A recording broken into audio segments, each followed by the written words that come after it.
Share with us how Payphone became Payphone. So Payphone became Payphone. David had hit me up, and while Ammar was still living in Virginia, and said, "Hey, I think you should go down to Virginia and hang out and work with Ammar. He's going to LA. I think you were going to LA like the week after to work with Adam, I think." I was like, "Yeah." I just packed my stuff and went, because living in New York and then in Virginia, there was a lot of like going back and forth. Whether it was like we would.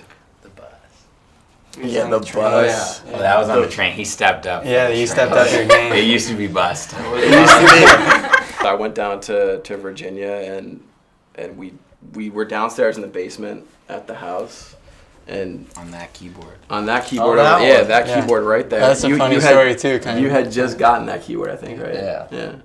And I think I was on the keys and you were on the drums. Yeah. And then we were just just jamming, the two of us. I don't really know where it came from, but we just found these chords and found kind of like a tempo, I guess. And what about the concept of payphone? Because for those of us who grew up with payphones, and there are still a few, right, in New York City, There's on a few. couple. They're like There's heirlooms. They're That's right. hanging on by. Yeah, it's interesting that a song like that would have such an amazing, widespread impact with a generation of kids that may not have even understood really what payphone meant in terms of payphone. I remember they wrote like 4 or 5 ideas and they sent it to me, and I was actually living in a hotel at the time because I was like in between houses, and I was like living in a hotel, and I was like, that's the one. And then I started a beat somehow on my laptop, and then I just remember then we brought Johan Shellback in, who we've written a bunch of stuff with, and then we brought in Adam, and then before we knew it, it was done. I think based off that, when I went back on the train and listened to the hook we did probably 30 times in a row. And I was just looking out the window on the train, looking around at these people, listening to this thing, being yo, this thing feels special. And I just remember kind of remembering that moment and taking that in, that. For me, feeling that, I knew this was gonna be special. One quick question for each of you. Okay. Ammar, what was the first song you heard that you wrote on the radio and what was your reaction? Do you remember? First one I heard on the radio was probably Moves Like Jagger. And I think I was in the car with Lindsay, my girlfriend. She's still on. And I'm pretty sure we cranked it all the way up. I put the windows down and I was screaming. Is that when you knew that you had found your soul, that was your calling to be the writer? I don't know if it was that. I think it was just so surreal. Yeah.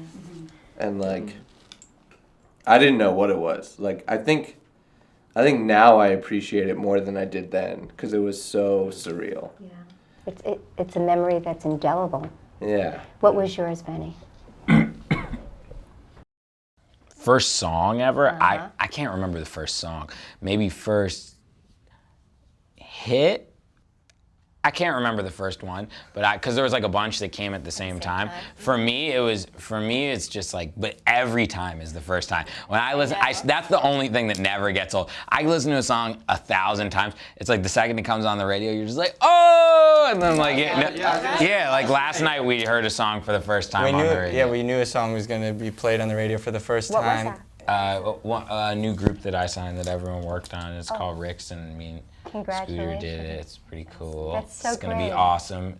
It's gonna be big. That's right. We're going to be talking about this. We decided we knew it was going to be on, so we could have put it on the computer, but me, Ammar, Benny, and Chris jumped in my car and we drove around with the windows It's down all about and blasted the car. it. And for some reason, the second it's on the car, you're just and you have to be driving. You can't just be sitting in the car listening, because then it's not cool, because you're I'm sitting. But if you're driving and you see people, and people look at you and you're going insane, they've never even heard the song. And Dano, what about you? This is a beach theme interview. Because I was literally going to the beach and heard Stereo Hearts for the first time, and was with my fiance and her brother and his girlfriend, and I heard it and I was just what the f***? And I turned it up and started speeding super fast, and I was just so pumped up, and I probably almost got into an accident, but I was really, really excited. It was a crazy feeling.